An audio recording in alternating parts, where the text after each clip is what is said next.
गणित दिलं बघा 11/3, 3/5 व 7/9, 5/7 व 9/11 यांना चढत्या क्रमाने लिहिल्यास मधली संख्या कोणती होईल? आता चढत्या क्रमाने सर्वप्रथम मी ट्रिक सांगतो. चढत्या क्रमाने ह्याचा अर्थ लहान संख्या सगळ्यात पहिले आणि सगळ्यात मोठी संख्या सगळ्यात पहिले.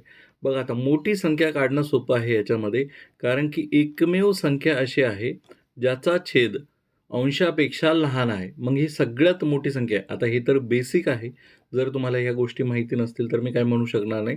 कारण की बघा 3 त्रिक 9 म्हणजे इथे 3 तर प्रॉपर भाग जाणार आहे. त्याच्यानंतर पॉइंट येईल आणि काहीतरी उत्तर येईल. ठीक आहे. याच्यामध्ये तसं नाही होत. इथे 0.0.0. असं उत्तर येणार.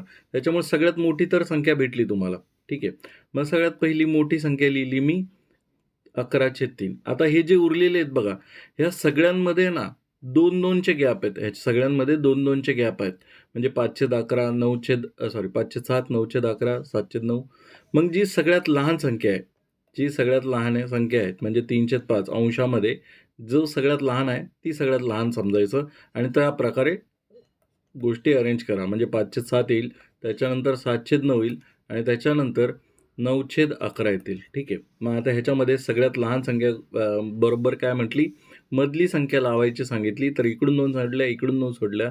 7/9 हे काय असणार आहे तुमची मधली संख्या असणार आहे. आता मी हे कसं केलं बघा. तर ही झाली ट्रिक्स.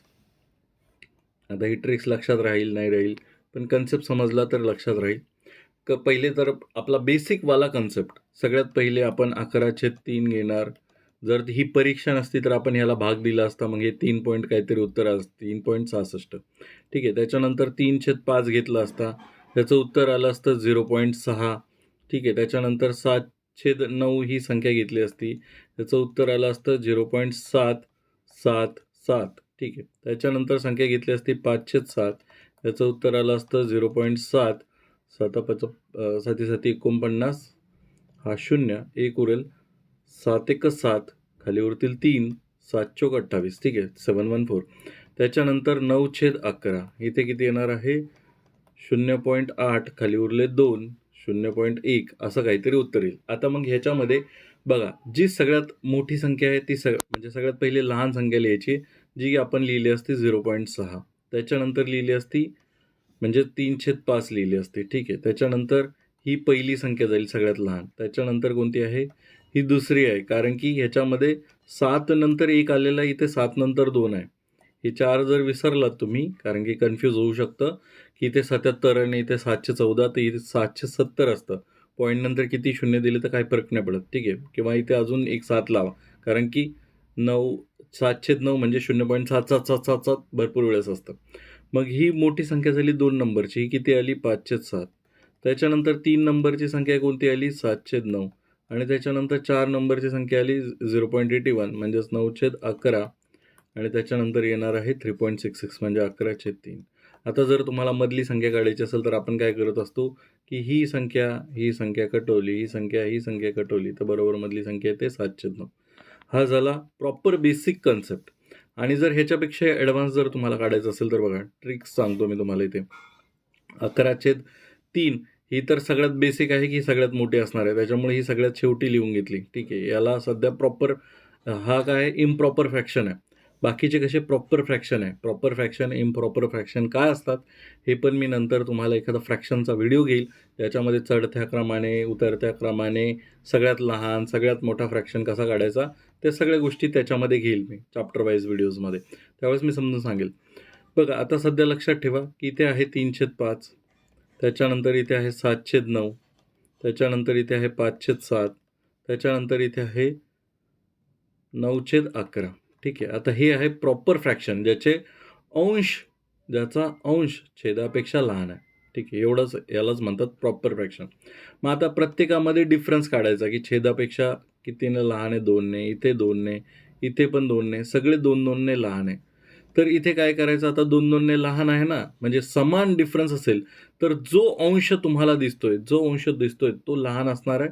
जो लहान आहे तो लहान, जो मोठा आहे तो मोठा. ठीक आहे. मग हा सगळ्यात लहान होईल. त्याच्यापेक्षा लहान हा, त्याच्यानंतर हा आणि त्याच्यानंतर हा.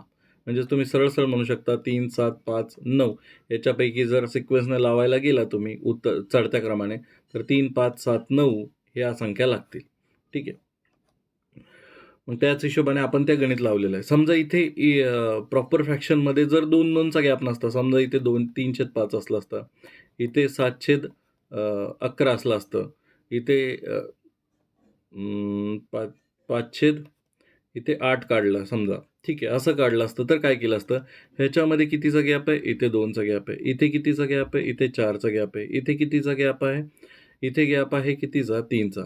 मग आपण काय केलं असतं माहिती आहे का? हे गॅप समान केले असते. इथे 2 आहे, इथे 4 आहे, इथे 3 आहे.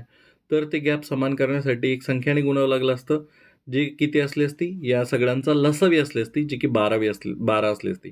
मग इथे 12 करण्यासाठी 6ने गुणायचं अंशाला. किती आलं असतं? 6×18. इथे कितीने गुणवलं असतं 12 करण्यासाठी? 3ने. मग ह्या 3ने ह्याला गुणलं तर 7×21 आणि इथे 4ने गुणावं लागलं असतं तर 20 ही झालं असतं. मग आता हे झालं काय? तर आता ह्याच्यामध्ये सगळ्यात लहान संख्या ही लहान आहे, म्हणजे 3/5 ही लहान आहे.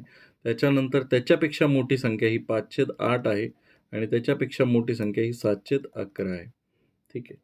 तर अशा प्रकारे तुम्ही हे गणित सॉल्व्ह करू शकता. आता तुम्ही म्हणसाल की 3, 5, 7 हे बरोबर आलं. हे बाय मिस्टेक बरोबर आलं. समजा इथे 10 असलं असते आणि इथे किती आलं असतं? 3 असलं असता. समजा मी काय केलं असतं इथे 3 त्रिक 9, 6चं आपण जर हे केलं असतं किंवा इथे 12ही केलं असतं समजा, तर इथे मला 4ने गुणावं असतं. 4ने गुणावं लागलं असतं. मग 4-7 28 ही मोठीच राहिली असती. ठीक आहे. नाहीतर मला इथे चेंज करावं लागलं असतं. इथे किती केलं असतं? 9 केलं असतं. तर इथे 4 झाला असता. इथे 3ने गुणलं असतं.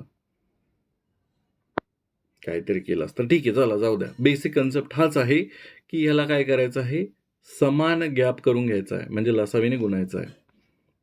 जर तुमचे कोणतेही गणिताचे प्रश्न असतील, मला पाठवायचे असतील, तर आपण ह्या टेलिग्राम ग्रुपवरती पाठवू शकता. आपली 59ची मंथली मेंबरशिप आहे.